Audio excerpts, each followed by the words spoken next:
Todo comenzó una noche, la noche en la que Jeffrey Woods, alias Jeff the Killer, enloqueció completamente y asesinó a sus padres y a su dulce hermano Liu Woods. Jeff se convirtió en un monstruo sin alma y con el puro deseo de matar. ¿Pero en serio había muerto su hermano Liu después de recibir múltiples cortes y puñaladas? No. El hermano de Jeff sobrevivió al brutal ataque. Lleno de rabia fue capaz de resistir, deseoso de seguir con vida. Luego, todo se volvió negro y se desmayó, hasta que la policía lo encontró al borde de la muerte, junto a sus padres ya fallecidos. Liu pasó meses en coma en el hospital. Tras muchos trasplantes, operaciones y suturas, por fin se despertó. Al abrir los ojos le pareció ver un ángel, aunque en realidad era Susan, la enfermera encargada de cuidarlo. Ella se emocionó mucho al verlo, llevaba muchos meses esperando su despertar. Hola, soy Susan. Ojalá te pongas bien. Te deseo la mejor de las suertes. Dijo ella, susurrándole al oído. Fueron pasando los días y Susan siempre estaba a su lado, cuidándolo con una sonrisa. Liu no podía dejar de admirarla. Admiraba que a pesar de que él todavía no era capaz de hablar y apenas de moverse, ella había estado con él, sin desanimarse. Esto le daba fuerzas para seguir adelante. Sin duda, Liu se estaba enamorando. Lo que no sabía es que la bella enfermera también se había quedado prendada de él. Tras unos días, el médico entró en su habitación y le explicó que la operación que estaba a punto de realizar era muy delicada, pero que tenía mucha confianza en él porque era un chico muy fuerte. Entonces fue trasladado a la sala de operaciones. El cirujano le colocó una mascarilla y le dijo: Cuenta hasta 10 poco a poco. Pronto te dormirás y cuando despiertes te sentirás mejor que nunca. Liu contó tranquilo, pero cuando llegó a 10 todavía se sentía despierto. Quiso moverse, pero no pudo. Era como si su cuerpo se hubiera dormido, pero él no. Entonces sintió una fría cuchilla apoyarse sobre su pecho. La cuchilla empezó a cortar y el dolor resultó casi insoportable. Pero la cosa no había acabado todavía. Cada nuevo corte era más y más doloroso. No pudo evitar recordar a Jeff atravesándolo una y otra vez con su cuchillo diciéndole: «Shh, tranquilo, vete a dormir». Al despertar, lo primero que vio Liu fue a su ángel, Susan, con una hermosa sonrisa en la cara. Se sintió tan feliz al verla que consiguió saludarla. «Hola, Susan. Soy Liu. Espero que cuando salga de esto quieras salir conmigo». Ella empezó a llorar de emoción y aceptó sin dudarlo. Por fin llegó el día en que Liu se recuperó y esa misma noche quedó con Susan. Todo fue maravilloso, ella era perfecta para él. Pero Liu todavía no había superado el incidente con su hermano. Sintió que ir a su vieja casa le ayudaría a pasar página. Como le daba miedo ir solo, le preguntó a Susan si podía acompañarlo. Claro que sí, Liu. Haría cualquier cosa por ti. Cuando llegaron a la casa, la puerta estaba bloqueada, seguramente por la policía, para evitar que nadie se colara en ella. Entre los dos empujaron una vez, 2 veces, y a la tercera, la puerta se abrió con dificultad. Un fuerte olor a cerrado y a podrido emanaba del interior de la casa. Todo estaba muy oscuro hasta que poco a poco los ojos de la pareja se acostumbraron a la oscuridad, pudiendo así vislumbrar el horror provocado por Jeff. Los cuerpos habían desaparecido. Aún así, todo estaba lleno de manchas de sangre. La casa había acumulado una fina y densa capa de polvo. Para Liu era como vivir de nuevo el día en que su enloquecido hermano volvió a casa. Subieron las escaleras y cuanto más se acercaban a su habitación, peor era la escena. Hasta que llegaron a la entrada de su cuarto, que estaba rodeada de un cordón policial. Liu lo rompió en silencio y abrió la puerta. Su habitación era la peor. Había sangre por todos lados y en la pared del fondo podía leerse la frase: «Vete a dormir».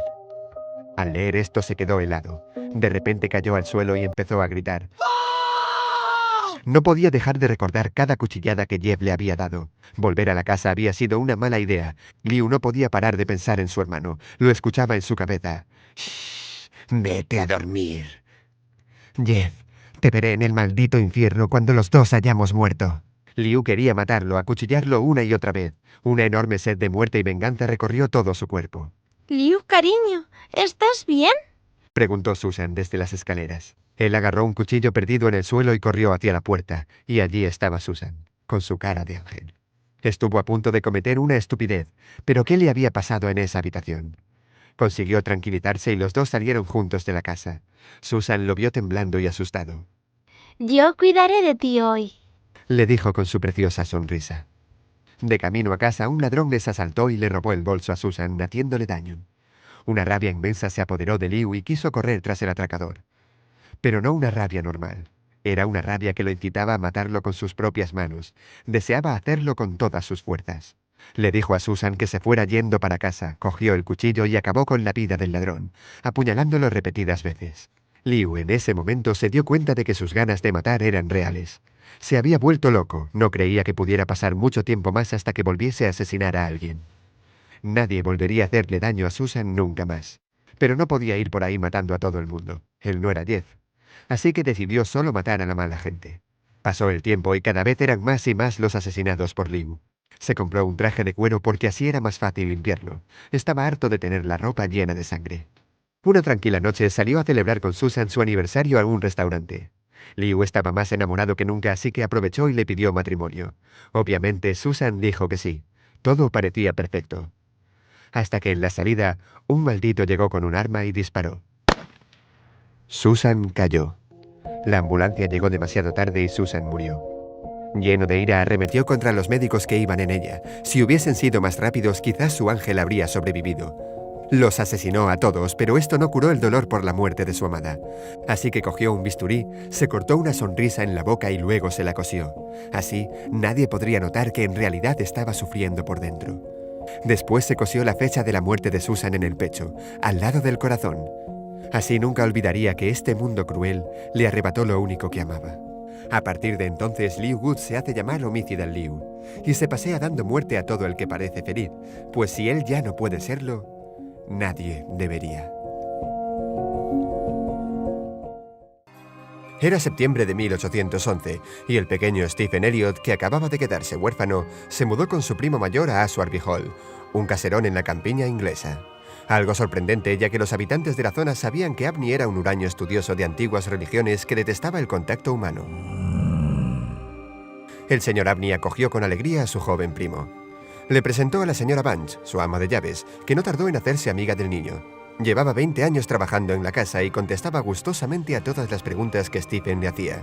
Una noche, mientras estaban sentados junto al fuego, le preguntó a la señora Bunch: ¿El señor Abney es un buen hombre e irá al cielo? ¿Que si es bueno? Repitió el ama de llaves. El señor es un santo como no hay otro.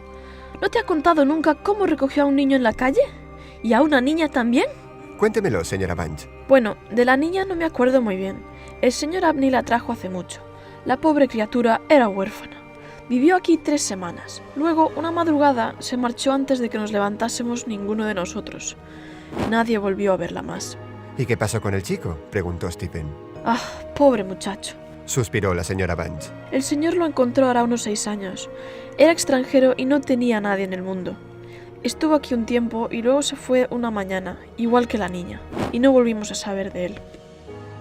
Esa noche Stephen tuvo un sueño extraño. Al final del pasillo donde estaba su dormitorio había un cuarto de baño que no se utilizaba.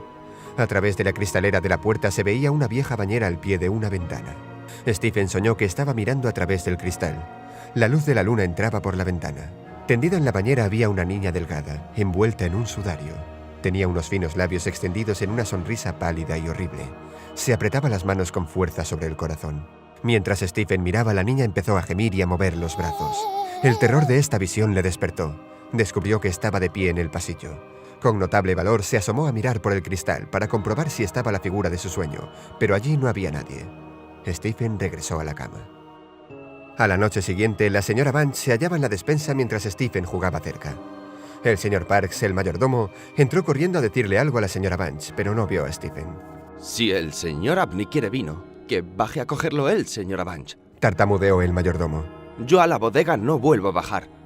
Allí hay algo. Me gustaría poder decir que son ratas, pero me temo que se trata de algo peor. Juraría que he oído hablar. No diga disparate, señor Parker. Replicó la señora Bunch. Va a asustar al señorito Stephen. ¿Eh? ¿Al señorito Stephen? Dijo Parks, dándose cuenta de la presencia del muchacho por primera vez. Stephen sabe de sobra que le estoy gastando a usted una broma, señora Bunch. La expresión de la cara del mayordomo no decía lo mismo. Era el primer día de primavera, un día ventoso de marzo. En la comida el señor Abney le dijo a Stephen que tenía que hablar con él de un asunto importante. Debía subir a su despacho hacia las 11 de la noche. Rogó a Stephen que no se lo dijera a nadie. A Stephen le emocionó la idea de permanecer levantado hasta tan tarde. Esa noche, al subir a su cuarto, echó una mirada fugaz al despacho. Observa a su tío tomando una copa de vino mientras lee unos legajos y quema incienso de una caja de plata. A las 10, Stephen estaba delante de la ventana abierta de su dormitorio contemplando el paisaje. El viento soplaba cargado de rumores espectrales, y al ir a cerrar la ventana divisó abajo, en el jardín, 2 figuras de pie. Eran un niño y una niña, el uno al lado del otro, y miraban hacia arriba. Con un escalofrío, Stephen reconoció a la niña de su sueño. Estaba inmóvil, medio sonriendo, con las manos apretadas sobre el corazón. El niño era más espantoso, delgado, con el pelo negro y las ropas harapientas. Alzaba los brazos con ademán anhelante y de amenaza. Stephen pudo ver que en el costado izquierdo de su pecho, a la altura del corazón, tenía abierto un negro agujero. Stephen empezó a oír un llanto de lo más lastimoso y horrible. Aunque no era exactamente una voz, era más bien como una sensación que experimentaba en su propio cerebro. Era como el llanto de un alma hambrienta y solitaria que invadía su cerebro. Un momento después, las espantosas figuras, sin hacer el menor ruido, se desvanecieron. Terriblemente asustado, Stephen cogió la vela y se fue corriendo al despacho del señor Abney. Eran casi las 11. Llamó, pero no obtuvo respuesta. Impulsado por el terror, Stephen empujó la puerta, pero estaba cerrada con llave. Entonces oyó que el señor Abney intentaba gritar, pero el grito se le ahogó en la garganta. ¿Por qué? ¿Acaso había visto él también a los misteriosos niños? Luego quedó todo en silencio y la puerta se abrió por sí sola. Stephen descubrió al señor Abney en su butaca. Tenía la cabeza echada hacia atrás con una expresión de rabia, miedo y espantoso dolor. En el costado izquierdo del pecho, a la altura del corazón, tenía un agujero negro y profundo. Sus manos estaban limpias y no había rastro alguno de sangre en el largo cuchillo que se encontró sobre la mesa. La ventana estaba abierta. Tras las investigaciones oportunas, la policía concluyó que debió matarle a algún animal salvaje, pero cuando Elliot investigó los papeles de su tío, se encontró con la verdadera razón de su muerte. Abney creía firmemente en que podía conseguir la vida eterna consumiendo los corazones de 3 niños. Para ello, debía extraerlos de las víctimas aún vivas, quemarlas y mezclarlas con vino. El corazón de Stephen debía de ser el tercero en la macabra receta.